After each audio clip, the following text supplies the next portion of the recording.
लाए।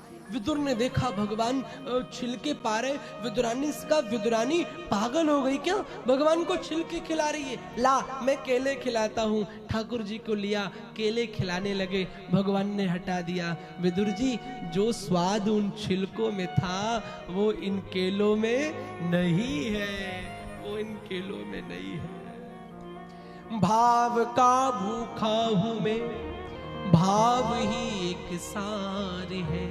भाव से जिसने भजा तो भव से बेड़ा। भाव बिन मुझको पुकारे मैं वहां जाता नहीं। भाव भक्ति भक्त की करती मुझे लाचार। गोविंद 50 कुंटल लड्डू का भूखा नहीं है, वो भी तुमको बांट दिए जाते हैं। कभी वो खाता है मंदिर में?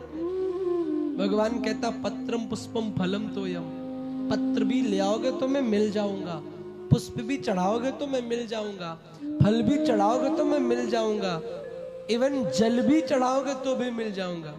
किसी ने पूछ दिया क्या किसी को मिले हैं इससे? बोले बिल्कुल। पत्र से किसको मिले? बोले श्री रुक्मणी जी को।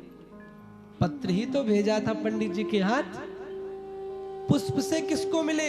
बोले उस गजेंद्र हाथी को जिसने केवल कमल चढ़ाया था। फल से किसको मिले? बोले उस सबरी को जिसने सिर्फ बेर खिलाए थे। जल से किसको मिले? बोले उस केवट को जिसने सिर्फ चरण धुले थे जल से। ये ठाकुर जी का स्वभाव है, पर हम उसके स्वभाव को भूल गए।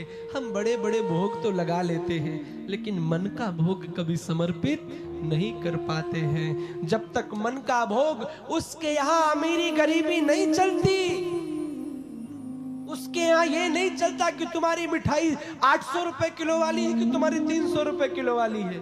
उसके यहाँ तो सिर्फ मन के तार चलते हैं, उसके यहाँ दिल के तार चलते हैं। जब जब ये भाव आएगा, तुम्हारी याद आती है, बताओ क्या करे मोहन। ये भाव हृदय में लाओ। बड़े बड़े भक्त तो गा देते हैं, रोने लग जाते हैं, ठाकुर जी